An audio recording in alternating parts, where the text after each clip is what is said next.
This edition of MacVoices is brought to you by Drobo. Simple, safe, expandable storage for your data. To get $90 off a Drobo Gen 3, Drobo 5D, or Drobo 5N, visit drobostore.com and use the offer code HOLIDAYCHUCK. Welcome to the MacJury on MacVoices. This is the Talk of the Mac community. I'm Chuck Joyner. Folks, this is our fifth and most likely final holiday gift idea show, simply because we're running out of holiday gift ideas. We're not running out of great people to talk to, but there are just so many great gifts out there. And then after that, it sort of turns into good gifts. So we're trying to keep the level high for you. If you haven't listened to any of the shows before, first of all, you should go back and catch up. But the rules are pretty simple. The jury panelists cannot pick anything that has already been picked, and they've been provided with lists. And also, we try not to step on each other, which has on occasion led to a bit of competition in past panels because somebody picked something that somebody else was going to pick. So it's always a lot of fun. So Two men enter, one man leaves. So with that, let's find out who's here. We'll take it from left to right on my screen as always. The voice you just heard was Mr. Peter Cohen. Peter, it's great to see you. Thanks for joining us. Nice to see you too, Chuck. Happy holidays. Same to you. Same to you. Glad that you're on the mend and up for this.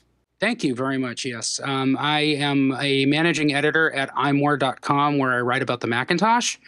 And you can find me on all the social things at Flarg, which is Flargh on Twitter and such. Great. Always good to have you. Thank you. And next up, Mr. Jim Tanous. Jim, welcome. You know, it occurred to me, I don't know why, I really never thought of this before, that you're the only other regular Pennsylvanian that shows up to the MacJury. Well, we got to stick together, Chuck, right? You know, there aren't that many of us in this business. So when you call, I'll be there. Don't worry about it. But it is great to be here again with you, and good to see you, Peter. I'm Jim Tanous. I run techreview.com. That's where you can find me every day. That's TEKREVUE.com. And you can find me on Twitter. My handle is MGGJim. Great. The third member of our panel is not here. They begged off at the last minute with a bad cold, and we had a choice of watching and hearing them wheeze and sneeze, or giving them a pass and sending them to bed. So we sent them to bed. So it's just us, the three musketeers, here to wrap up the holiday gift guides. So with that, we'll just kind of keep the same order, if that's okay. So Peter, you get the first pick. Yay! Okay, my first pick last year, I think, Chuck. I started with I included anyway some kind of coffee making apparatus. So I would like to continue my theme this year. There's a company called Bodum, Bodum, that makes really cool coffee accessories. And lately, my wife, who works for a coffee roaster, has been experimenting with a product called the Peebo. P-E-B-O, and it is a vacuum coffee maker. If you've ever gone to Blue Bottle or one of these upscale, trendy coffee places, and you've seen them making something out of, or making coffee out of something that looks like a Walter White chemistry set for making methamphetamine, you're looking at a vacuum coffee maker, or a siphon coffee maker, some people call them. Very cool device. You heat water up in a bulb on the bottom, and as the water heats, it actually goes up a capillary tube into the container on the top, which is where the grounds are. And there the hot water and the grounds mix, and then the water comes back down. And it gives you a very bright, very aromatic cup of coffee that has a lot more flavor than you get out of anything that's siphoned through a filter. It's a much brighter flavor. You get to taste all the aromatics and the oils in the coffee. It's really a unique way to take coffee. So if you're very serious about your coffee and this interests you, I strongly recommend checking this coffee maker out. It's really an impressive piece of hardware. Peter, I'm not a big coffee guy, and so I'm probably going to offend all the coffee people out there, but some of these things, you said it real well. They end up looking like chemistry sets, and they take about as long to prepare a cup of coffee. Are they really worth it? Is there really that much difference? Well, the funny thing is the actual making of coffee doesn't take any longer or less time in a Peebo than it does in any other coffee maker. You're basically just putting it over a flame or over the stovetop. And heating up the water, just like you would if you were brewing a cup of coffee or a pot of coffee. It's just the experience is different. Whether or not it's worth it to you is an entirely different question. Many of us just take our coffee in a very utilitarian manner. We're fine with Keurigs or some other, fast coffee making, or sometimes we just go to Starbucks or Dunkin' Donuts or whatever is in our neighborhood and pick up coffee, and that's fine. It's certainly not a judgment. But people who are connoisseurs, not to be too dear about it, but they're out there, and who really want to try or experiment with different ways of making coffee and get a little artisanal with it, love these things. So I think it's the right gift if that's the sort of person you're buying it for. But I wouldn't burden somebody who isn't ready for this just because they like coffee. Got it. Good. Okay. Good. I don't think we've had any coffee-related picks. I could be wrong, but I don't think so. So, good job. I was counting on it. Jim, first round. What do you got for us? Well, let's start off with something, and I don't believe this was on your list, and I was surprised it wasn't, so correct me if I'm wrong, but the automatic smart driving assistant. This isn't new. It's been around for maybe a year or so, but it's a really neat little device I've been using for a while that plugs into your car's onboard diagnostic port and then connects to your smartphone via Bluetooth. There are apps for both Android and iOS. And it does a couple of things. It started off sort of as a way to encourage fuel-efficient driving. And so it would monitor your acceleration, monitor your hard stops, and kind of give you this like overall numbered out of 100 score as to how well and how efficiently you drove that week or that day. That's great, and it sort of works. I don't really use it for that, though. I use it because it's a great way to keep a log of your driving, because it tracks where you're driving using the GPS on your phone. And at the end of each trip or each day or at any time period interval you want, you can look back and see all the trips you made. And it also uses the price of gas in your area at that time to calculate an estimated cost for the trip. So it's this really great way to keep track of how many miles you're putting on your car, where you're going, how much it cost. And then as a bonus, it lets you see the codes from your dashboard. It uses the same interface that folks at the auto dealer will use when they connect to your car to see if there's a check engine problem. So when your check engine light comes on, from a driver's perspective, that's an ambiguous signal. It could mean any number of things. This lets you see exactly what that code means and clear it too. So if it's something like an oil change and you change your own oil at home, this lets you clear that code off your dashboard so the light goes off. And there's a bunch of other neat little features that are coming out now. They've got a training program for teenagers as they're learning to drive that lets a parent monitor how their child is driving when they're not in the car. So are they accelerating too fast? Are they speeding?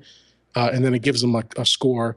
And they've also got some neat features. I'm not sure if they're completely rolled out yet, but what it does is that it will monitor for a crash and automatically call the local authorities and text anyone you designate. So it can text your wife if you get in a car crash, as well as automatically call the police for you to get an ambulance out there.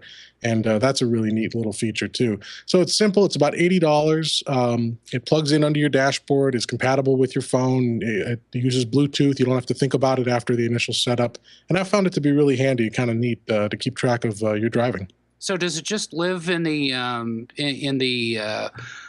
diagnostic port in the dashboard, or does it go? It just sits there and. Yeah, it's about 1.5 inches long, and it plugs right in. And for most cars, it's out of sight anyway, even when it's plugged in. So the only advice I would say is remember to take it out before you take it in for service, because I've had 2 incidents in the last year where the technician at the service place took it out, didn't know what it was, set it aside, and then I got in my car and noticed it wasn't there, and they had taken it out and set it off on some rack somewhere. I had to go get it. But it lives right up under there. It's powered by the car, and it automatically links up with your phone every time you get in the car. I remember a few years ago, I got my hands on a Car MD. Do you remember those? Yeah. This sounds like that taken to the next level, because you're getting a lot more diagnostic and telemetry from this thing, and you can do things like reset the lights and stuff like that, right? Yeah, it's not meant to be primarily a diagnostic or maintenance device, but it has that kind of bonus feature to it, which is great because on more than one occasion, I've been able to see what the engine light was, whether it needed to be addressed immediately, and clear it if I didn't want to. Wow, I'm going to get one of those. That sounds really cool. They're really neat. It's not cheap, but $80 is $80. But if you drive a lot and you want to know what's going on with your car and keep track of your trips, can't beat it.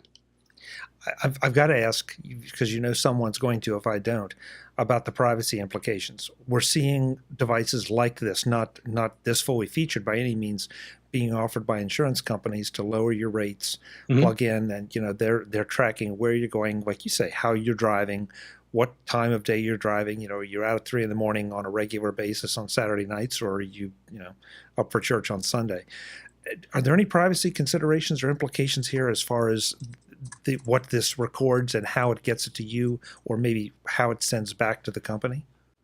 Well, it definitely records the data on your phone, and that data is linked to an online account. You can't view the data online, and I honestly don't know what, if anything, it's sending back to the company. It's not able to. You can't hack it, or you can't easily access it on somebody else's phone in your house unless you've got full access to their phone. But you're right. There very well could be a flaw somewhere in this chain, or some sort of bad actor at the company who could possibly track you. I honestly don't know the answer to that. But for me, it's not an issue. And but I agree that these new insurance devices, I'm all for it if you have a choice. And thus far, that's how they're implementing these policies. If you say, I want to lower my bill by putting a tracker on my car, that's great. But this doesn't transmit. This does not advertise that it's transmitting to anybody, except in the event of that crash, it does to transmit your current location so that the authorities can find you. Right. Yeah. Good question to ask anytime you're doing anything like this. Yeah. I don't lead an exciting enough life, so I don't worry too much about it. You and me both. Oh, he's going to McDonald's again. Look out. Yeah, and then you get a call from your medical insurance company a few days later letting you know that your premium's gone up because of all the frequent trips to Mickey D's. Yep. Well, my first pick, I want to try to help some of the folks out there who are going to be shopping late. Christmas Eve comes to mind, because I've done that before, and I'm sure we all have. I'd like to recommend a few million items. And those are all the items, the books, the music, and the applications in the Mac App Store and the iTunes App Store. Because I wasn't completely sure, but you can gift pretty much anything in these stores online by email. I'll have a link in the show notes to the Apple support document that shows you exactly how to do it. But you can gift apps. You can, like I said, you can gift music, albums, whole albums, or individual tracks. Or, of course, you can always do the gift card, the online gift card kind of thing where you give so much credit to someone. But I think it'd be very cool for somebody to give somebody else a copy of, say, Final Cut, or some heavy-duty application, or maybe just a small smattering of maybe your favorite photo apps for a new iPhone. So there are a lot of possibilities here, and of course, books. You can't go wrong with books. You can't go wrong with music. So it's something that you can do. If you're snowed in, or if you just couldn't make it out, or really if you are just looking for that last-minute gift. Check this out. I think you will like it, and I think you'll be kind of surprised at just how versatile it is. You guys early shoppers or late shoppers? Lately, I've been an early shopper. I've tried to get it out of the way in the last few Christmases because I don't like the stress of last-minute gifts. Yeah. Peter? I am a shopper whenever I actually have the budget to do it. So that's sort of my determining factor as opposed to my actual planning ability. Left to my own devices, though, I infinitely prefer to get it done as far in advance as I can for that reason. And I have to say that over the past few years, the actual amount of in-person shopping I do in a mall or a store or whatever has dwindled down to almost nothing. I do so much of my stuff online now. anything that I can take care of that way, I do. And it's probably about 99% of what I get. I'll do it that way just for the, because interacting with humans is icky with their noises and sounds and secretions. I just don't want to be near anybody. No, just kidding. I thought the goal was to keep you away from other people. Well, hey, I didn't think we were going to bring up the temporary restraining order, but now that you did, no, just kidding. No, I get what you're saying too. I was recently in a mall for the first time in years, and I was walking around with my mother just getting some shopping done, and it's busy, it's crowded. You can't, you got to browse through a ton of merchandise just to find the right size or whatever, and I'm sitting there after 40 minutes and my feet hurt and my back hurts and I'm exhausted and I'm thirsty and I got to go to the bathroom. And I was like, what am I doing to myself? I should just go home, go online. But you guys really know how to get us in the holiday spirit. Well, I'm no better. I much prefer to have the things come to me rather than me go to them whenever possible. So, yeah. But there are times that, I've been known to be out at Christmas Eve at 7-Eleven, and it's amazing how many gift ideas you can get at 7-Eleven on Christmas Eve when you're really desperate. Give the gift of Slim Jims. Yes, exactly. Okay, well, that was a diverse first round. Peter, how about if you take us into number 2? All right, my second pick is an awesome stocking stuffer for that technically minded beer drinker on your holiday list this year. It is the Canex Go Buddy Plus. It is a lightning charge and sync cable with a built-in bottle opener. Okay, awesome. Wow. Absolutely, yes. So if there's somebody on your list who likes to sync their iPhone or their iPad to their Mac or charge it up, do whatever, and also has a need to open bottles of beer or anything else that would open with a bottle opener, the Go Buddy Plus is the ticket. That's different, and you're right. That's a perfect stocking stuffer for a lot of people that I know. Yeah, it's a nice stocking stuffer too. It's like $25. So I mean, whether or not it's in your budget for a Secret Santa or Yankee swap present or whatever, I don't know. A lot of times they're limited to $10-15 or whatever. But it's a really cool thing. We've actually gotten them in the store that I work in. As some of you may know, if you've seen me enough times on this, I work in a retailer, an Apple retailer. And we've gotten these in before, and they go right out the door. And I also understand that they're really popular swag at trade shows as well. I've heard from a few journalist friends who've gotten them in their swag bags, and it's always the hit of the show. So these are a very popular item whenever they pop into people's hands. Great pick. Jim, round 2 for you. Okay, I'll do something a little different too. I think the last year's show, I recommended the Star Trek The Next Generation Blu-rays as a gift. And this time I'm going to talk about something that's really exciting that I only recently found out about, even though it's been in the works for a couple of years.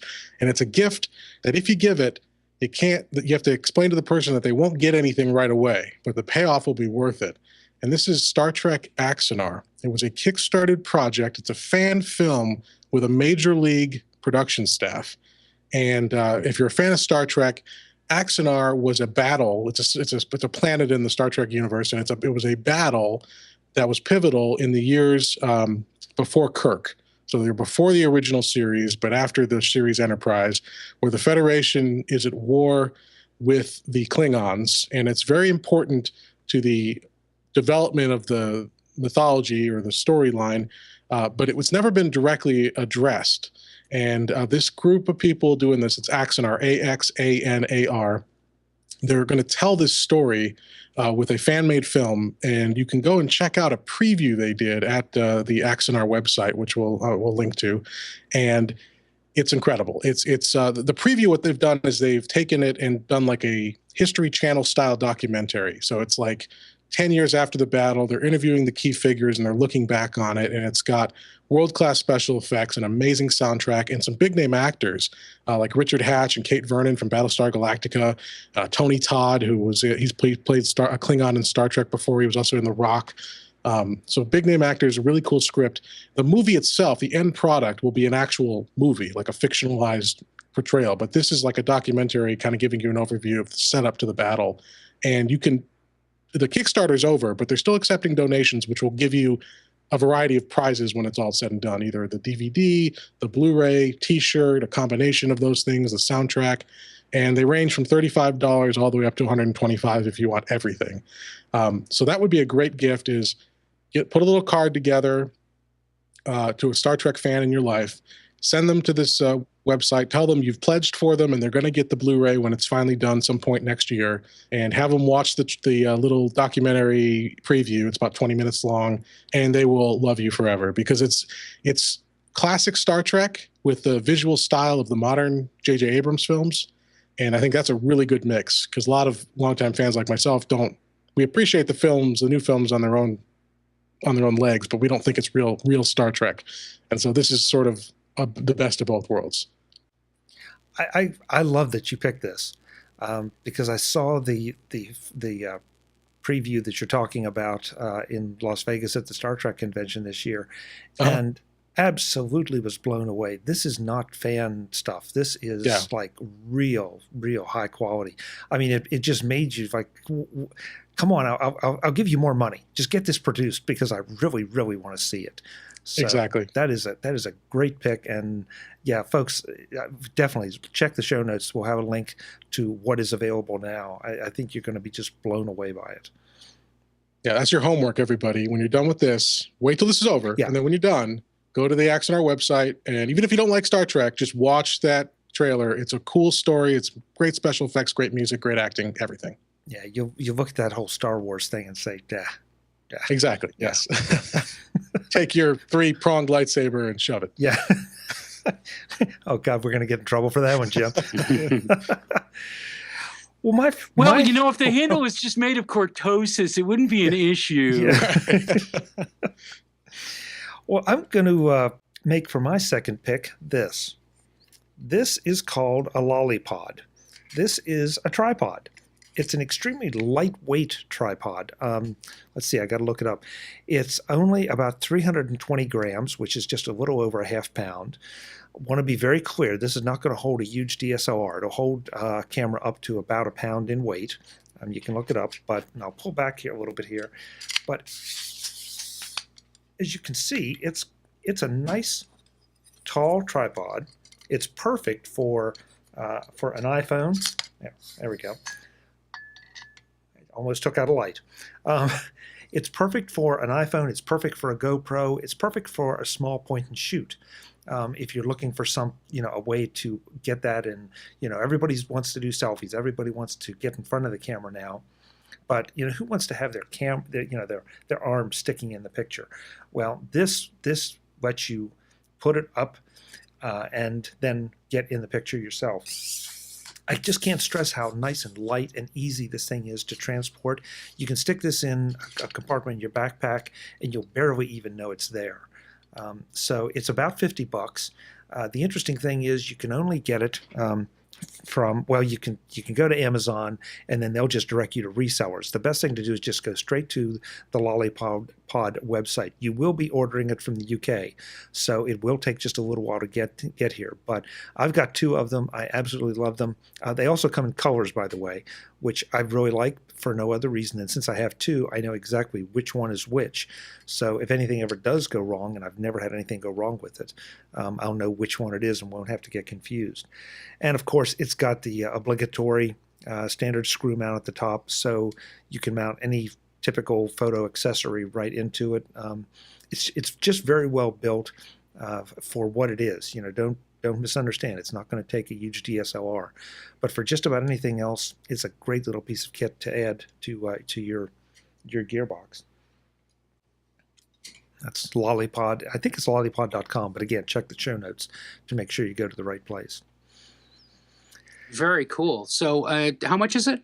About 50. I think 47. That's not bad at all. Oh no, not. And Peter, listen, I've spent a lot more money on a lot worse tripods. With this, I used it the other day. Put my iPhone in a gripper at the top of it, and I've got a new iPhone 6 Plus. I don't want to take any chances with it.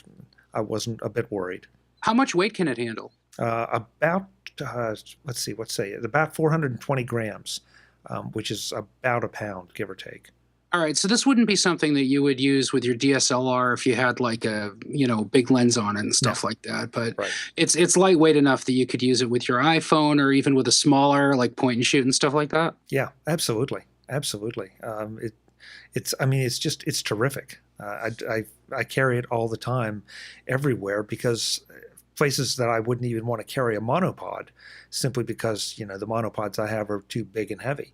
But this, I've got a full-fledged tripod right there, and no screwing to tighten or not tighten. You just pull it apart, pull it out, and then pull it right back, push it right back together. So there you go. I think maybe I just cost Peter money. Yeah, no, seriously. I've actually been looking for a good one since my man Frodo fell apart, and that seems to hit the. You guys have both given me some ideas for things that I want to buy for myself. Never mind buy for other people. Ho ho ho! That's part of the benefit of this show. There we go. There we go. Your wallet will hate you. I know, right? Absolutely. Today's edition of Mac Voices is sponsored by Drobo. Simple, safe, expandable storage for your data. Are you tired of buying hard drives that fill up too quickly? Tired of the spaghetti of USB and Thunderbolt cables that clutter your desk and your office? Tired of trying to figure out which drive holds what data, which drive is your backup, and which one has the most available storage? Then you need a Drobo. Drobo solves all those problems and more. And Drobo is all about choice. They have solutions for every level of user, from the home user who wants more protection and more storage, right up to the business professional who needs huge amounts of storage. Want fast storage? Drobo offers USB 3 interfaces. Need faster storage? Pick up the Drobo 5D with Thunderbolt. Don't want any cables? The Drobo 5N puts a Drobo on your network, accessible from any of your Macs, iPhones, iPads, and even iPods. Want to run with the big boys? There are iSCSI options available too. You can tailor the interface to your needs, and you can also pick the amount of capacity you need. There are 4, 5, and 8 bay Drobos available. Again, the choice is yours. All the Drobos have a few things in common though. The first is their Beyond RAID technology. That's their way of saying that your Drobo isn't just a box housing a bunch of drives, but a device that can be one big basket of storage, or can be partitioned into several different drives for different uses. Either way, your data is protected because it isn't just stored on one of those drives, so when one or even two go bad, your data is still safe and secure. That's the safety factor you get with Drobo. Then there's the ease of setup and upgrades. No screwdrivers, hammers, or chainsaws required. Just your fingers. Slide one drive out and another drive in. You don't even need to turn off the Drobo to change or upgrade its capacity. That's easy. And speaking of easy, the Drobo dashboard does everything you need to do with your Drobo. Partition your Drobo, set up a separate time machine volume that's optimized so you can control how much space it uses. It's all right there in a simple, attractive application that's easy to understand and easy to use. We're talking about the 3rd generation Drobo this time, the most popular and affordable Drobo model. It can be set up to deal with 1 or even 2 simultaneous hard drive failures. If that happens, no problem. Your Drobo keeps humming along, protecting and giving you access to your data while you get a replacement drive. How much capacity? It depends on what your needs are. You can put 200 gigabyte drives in the 3rd gen Drobo, or you can put 8 terabyte drives in the 3rd gen Drobo. Whatever suits your needs and your budget. That last option gives you up to 32 terabytes of storage. Yes, you heard that right. 32 terabytes. 2 terabytes. But you don't have to go that far now. Just put in what you need, secure in the knowledge that you can upgrade next week, next month, or next year when your needs change. That's another advantage of Drobo, expandability. I'll be telling you more about Drobo as we go. Right now, though, I want you to think about something. All that simplicity, security, and flexibility can be had in the 3rd generation Drobo for only $349. That's a great deal, but I can make it better. If you go to drobostore.com/MacVoices right now and use the offer code HOLIDAYCHUCK, all one word, all uppercase, you can get $90 off the 3rd generation Drobo, the Thunderbolt-equipped Drobo 5D, or the network-ready Drobo 5N. That means you get into a new Drobo Gen 3 for only $259. That's the best price we've ever seen on a Drobo, and it means there's no excuse not to add one to your system and get all the Drobo benefits. Again, that's the code HolidayChuck at drobostore.com/MacVoices for $90 off a Drobo Gen 3, Drobo 5D, or Drobo 5N. Saving that money, protecting that precious data, and looking forward to enjoying the Drobo for years to come is enough to put anyone in the holiday spirit. That's why I'm wearing the hat. Drobo. Simple, safe, expandable storage for your data. Get one today. Thanks to Drobo for their support of MacVoices. Well, this is going fast with only 3 of us, but that's okay because we need to get people out and shopping, to get these things. So, Peter, what are we going to send people out into the cold for this time? The next thing that we're going to say, well, actually, this will help you warm you up. The next product on my list is the Honeywell Lyric. This is Honeywell's answer to the Nest, the smart thermostat, with a key difference. It's HomeKit compatible. Ooh. Now, we heard a lot about HomeKit, when Apple announced it at WWDC last year.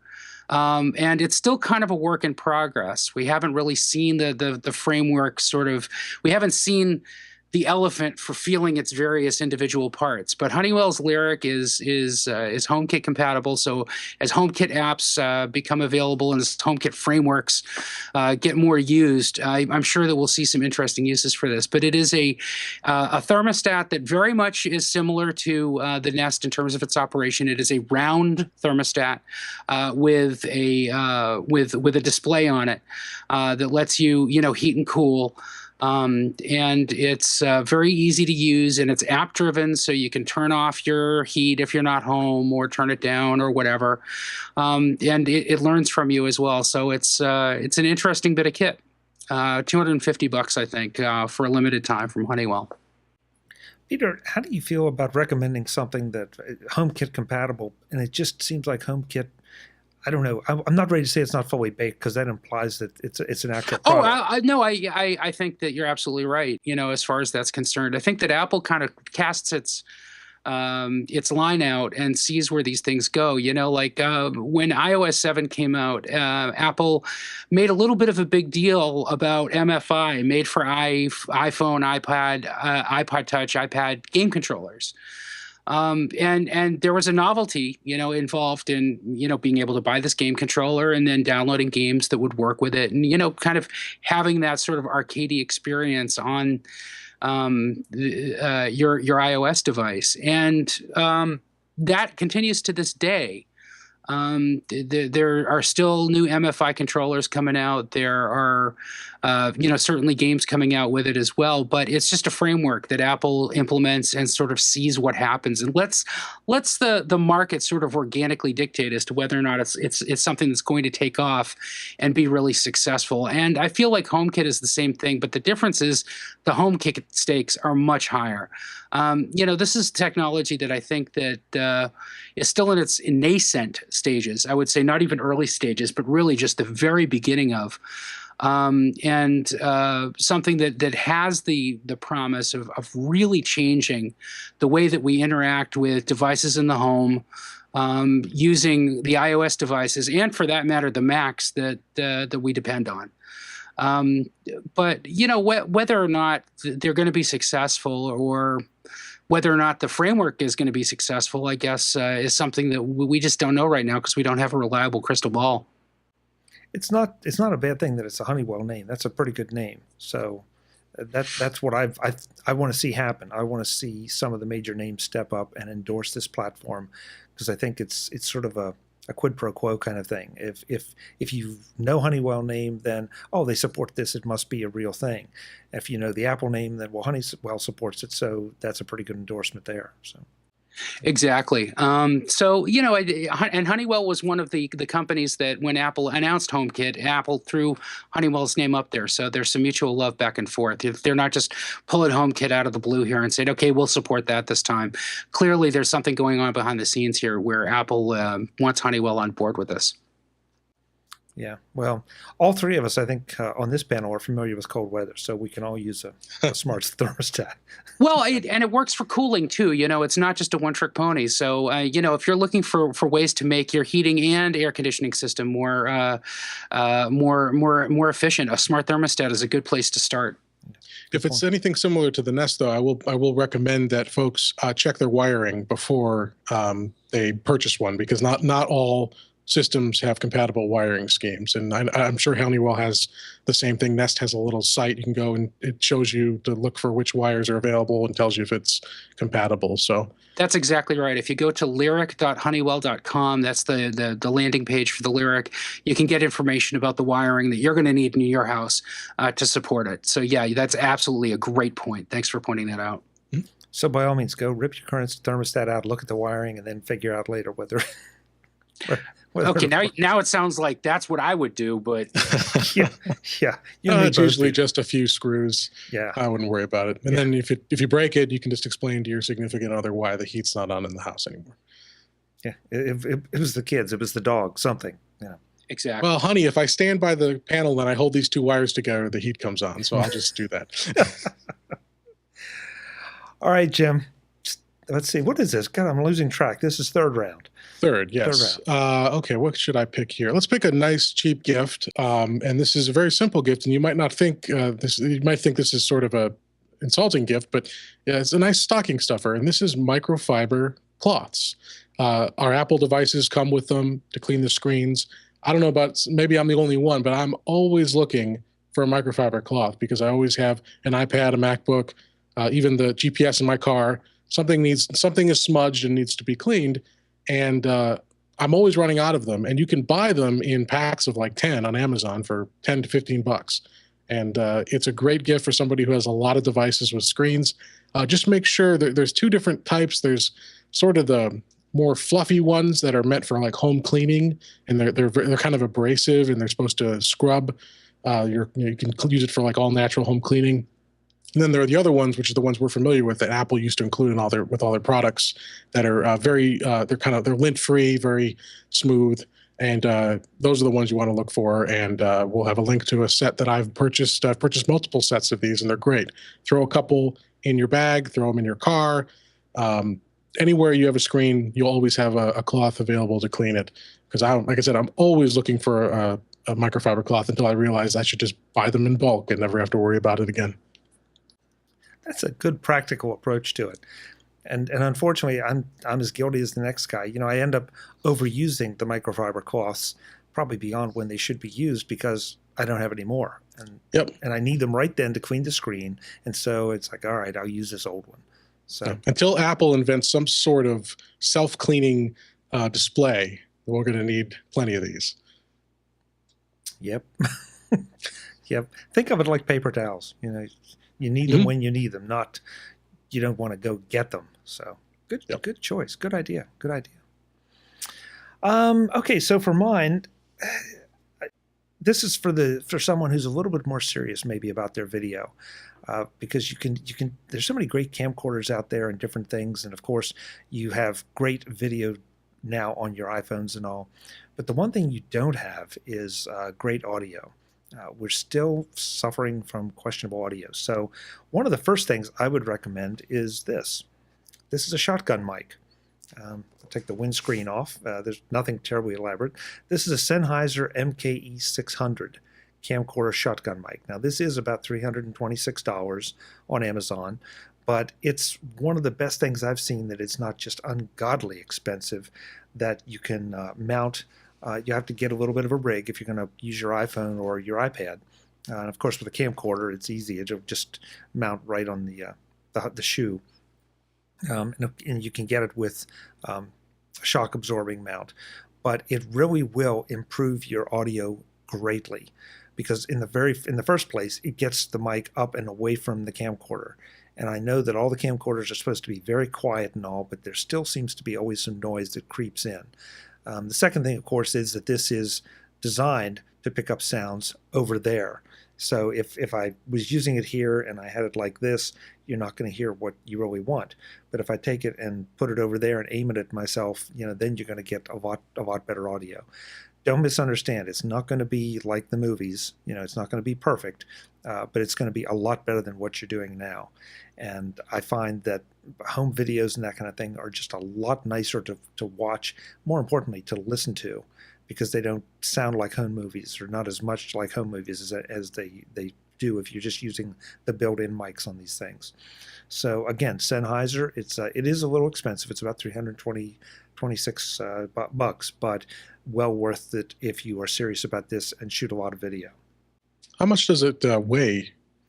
Is it heavy? No, not at all. Not at all. Because I'm wondering, if you adapted it for an iPhone or an iPad, would it kind of feel top heavy, kind of perched up there on some sort of case that is meant to hold it? You're going to need a cage of some kind if you're going to go through that. The Padcaster, I have that here somewhere, but I'm not within reach.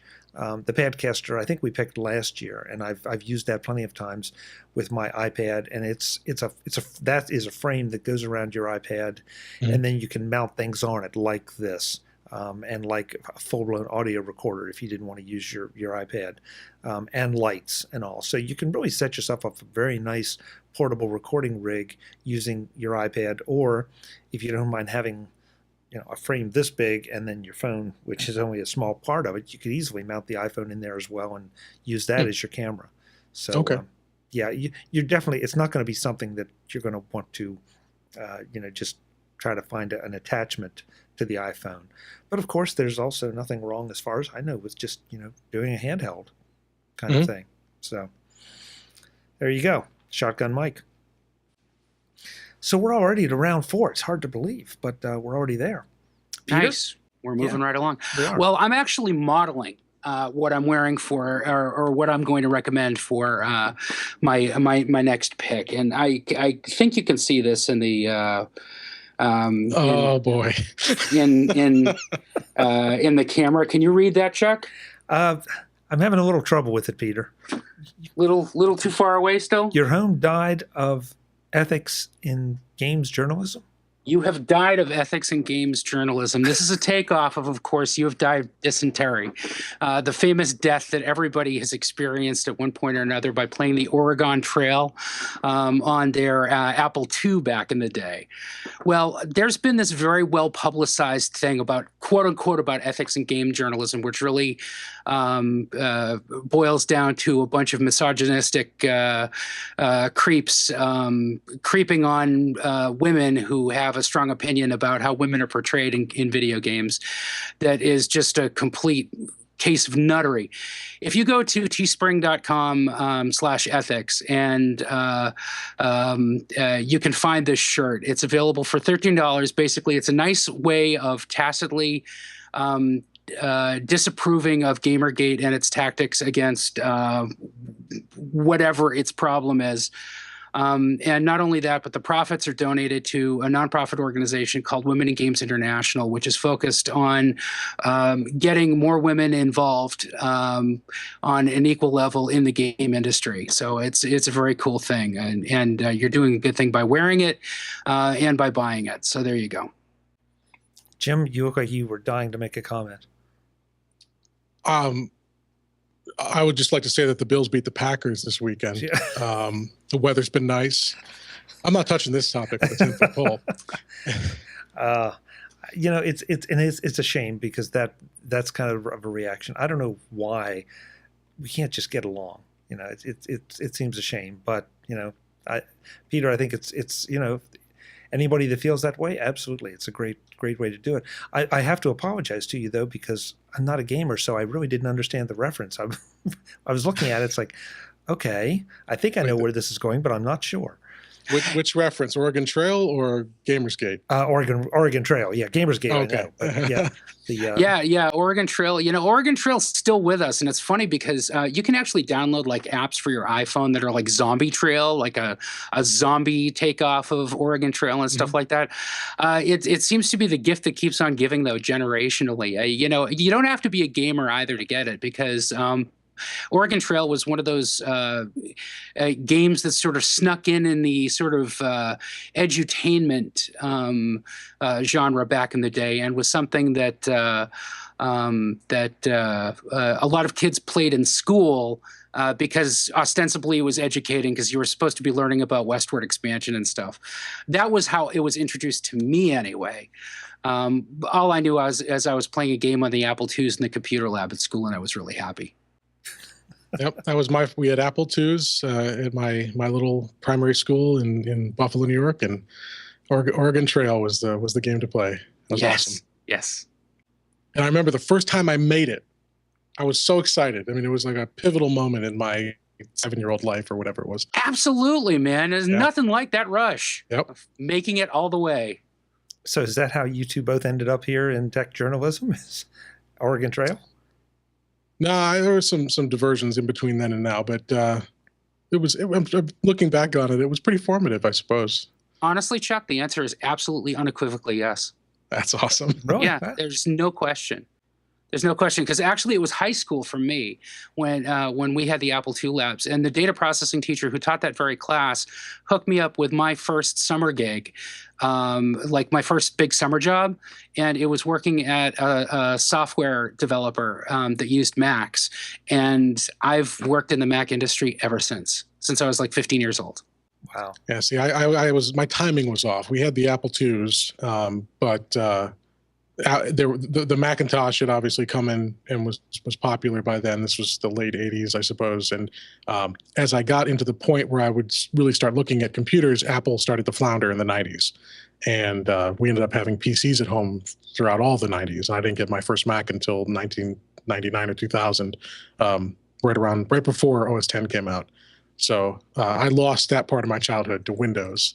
But I think Apple did it to themselves personally. But that'll be an interesting show to do sometime. I never really thought about it until just now. But looking back for people that have a career in this business, if they can identify a pivotal point, a pivotal experience, a pivotal program, and maybe it sounds like for Peter it may have been Oregon Trail, and that steered them in this direction or led them in this direction. So, yeah, I just got a gift. I got a gift for another show.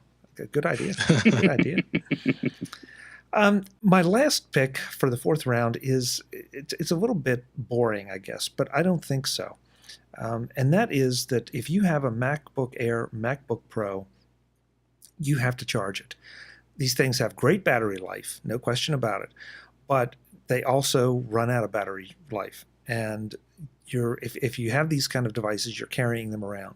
I want to encourage you to go and get a spare charger and put it in whatever your case, your backpack, whatever it is, because unfortunately, when they do die, then they just become, something you have to lug around. They're useless. And as popular as Apple is at this point, you still can have trouble maybe picking up that spare adapter. It's not like just going and get an extension cord. And so it seems like in some ways a little bit of wasted money, but there have been, I don't know how many times that I get caught somewhere. I'm using my computer, my Mac, for longer than I thought I would ever be there.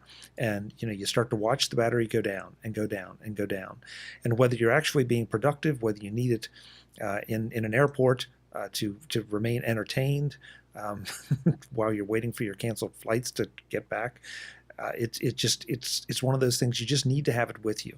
And it'd be nice to say that, yeah, I remember to pack mine up all the time and take it with me, but I never do. So actually I have three for every machine. I have one that goes in my backpack and just travels. I have one that's at home and one at the office. And that way it makes movement between all of those places easy. And it also means I'm never without juice. So that's a great setup. Yeah, pick the one. I mean, it may seem a little extravagant to you, but once you do it, you're going to say this is well worth it. So pick the adapter that's right for the machine you have, and then go for it. Also, if you have a new MacBook with the MagSafe 2, one of the things I've had MacBooks for years, and I've got a bunch of old power chargers that are of the right wattage, but not the right connectors. It's got the first gen MagSafe. So you can pick up, I think it's $10, get the little adapters, the MagSafe to MagSafe 2 adapters, and then you can repurpose all those old chargers and save yourself some money having to buy a new charger. What's more, you can still get the original MagSafe chargers. If you look around, companies like Otherworld Computing will sell, they were anyway, as of this week, selling bulk packaged original MagSafe adapters for much less than the full retail price of a regular MagSafe 2 adapter. So if you get one of those, and you shop around, you can actually save yourself some money, because Apple power adapters are expensive. You know, they really are expensive. So if you can repurpose those, get them used even, and save yourself some money, it's much better idea to do that, honestly. If it's in good shape, better to buy it used than it is to buy a cheap third-party adapter, assuming that you can find one. You know, sometimes I've talked to folks who have used those and have gotten burned really badly.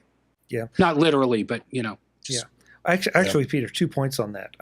First of all, if you are going to buy used or whatever, please be sure to check the cables, because for better or worse, these things do have a tendency to fray a little bit at the bend points. So make sure that you're getting something and you're not creating your own problem.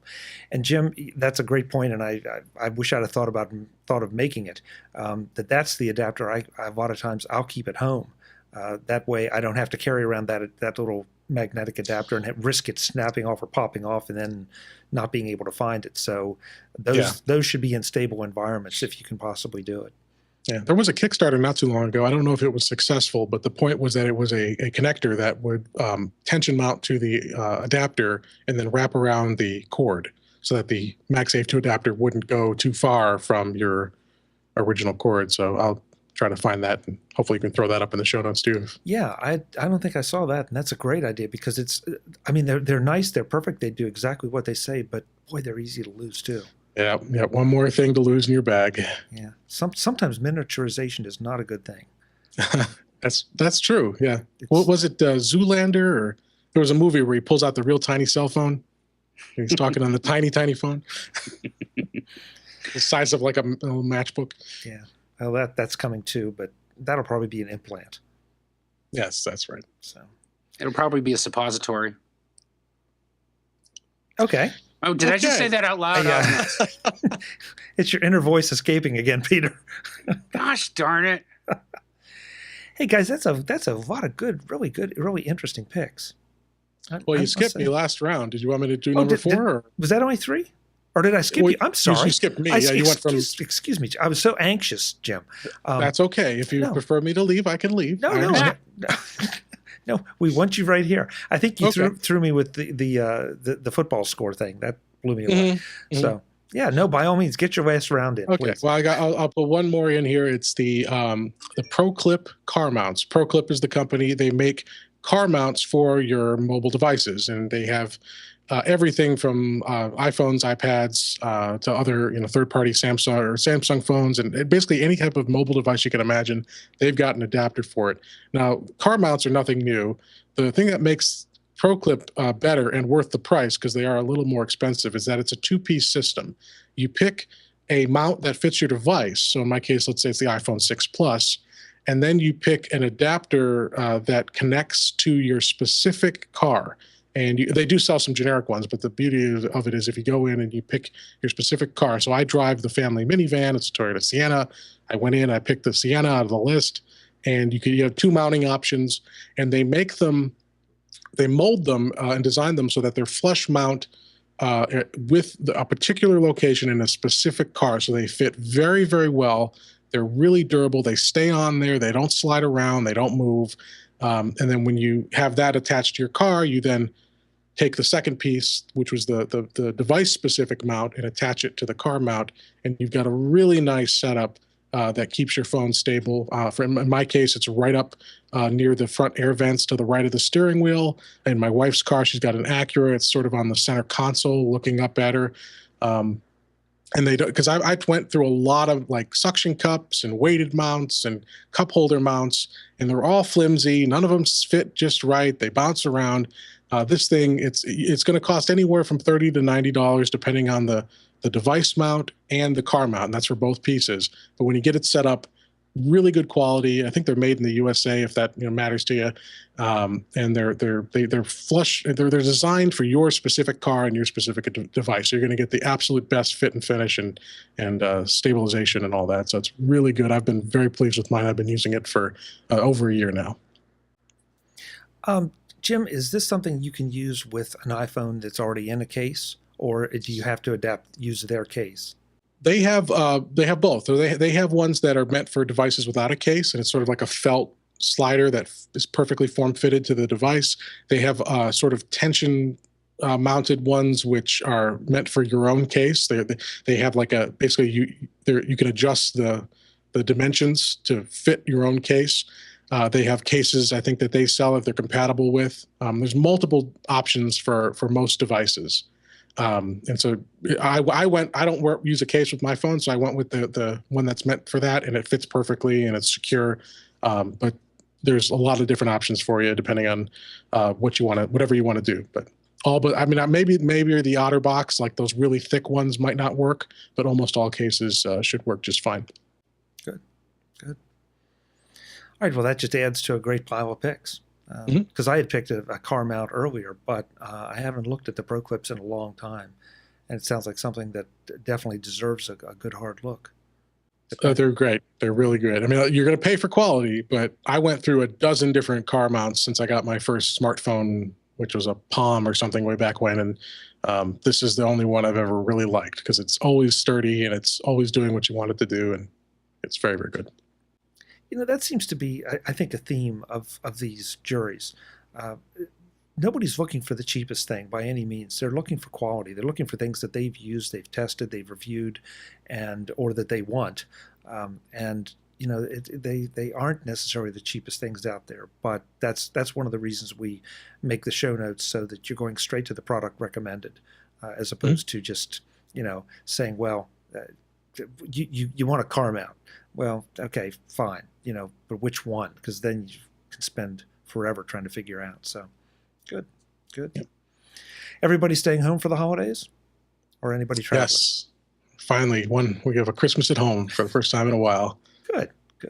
Peter? Yeah, we're not going anywhere. We traveled to my wife's one of my wife's aunts. Has a Christmas party, so that's about as far as we're going. But the entire family will be there, so it'll be a lot of fun. Great. Well, I'm not traveling either, so hopefully, folks, you're staying home, or at least you're going somewhere you really want to go and have some good times with family and friends. Gentlemen, thank you. This is a lot of fun. I'm glad we got one last round in, one last MacJury in. So hopefully we've assisted people in that last minute holiday shopping. Jim, great to see you, Jim. Thanks so much. If you head down from Erie way, stop by and say hello. We'll do. And same to you. If you ever find yourself in Northwest Pennsylvania, you've always got a place to stay. But thanks for having me, and happy non-denominational winter season to everybody out there. And be happy, be safe. Peter, great to see you as always. Thanks for being here. And same thing. If you're headed down this way, call me. And next time I'm on the Cape, I'll call you. Awesome. Bring some Hershey bars with you. You got it. That's right. Thank you very much, Chuck. Thanks for having me. Happy holidays, everyone, and I'll talk to you soon. Folks, I'm Chuck Joyner. I want to wish you and your family the very best of holidays. Check the show notes, of course. Hopefully, we've given you some things to think about, to give or to get. And, of course, there are 4 other panels that also did some amazing picks.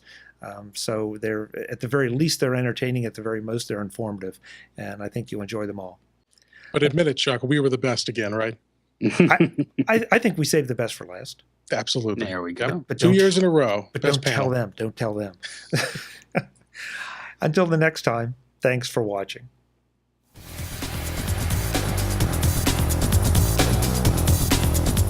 Visit MacVoices.com for links, show notes, to subscribe, to connect with Chuck on Twitter, Google+, YouTube, Facebook, LinkedIn, and the MacVoices blog. Subscribe to our weekly newsletter, the MacVoices Dispatch, to stay up to date on all the latest MacVoices news from our front page or at macvoices.com/newsletter. Do more with your Apple tech by subscribing to the free MacVoices magazine on Flipboard by visiting macvoices.com/magazine. Advertising and sponsorships handled by Backbeat Media at backbeatmedia.com. Bandwidth provided by CacheFly at cachefly.com.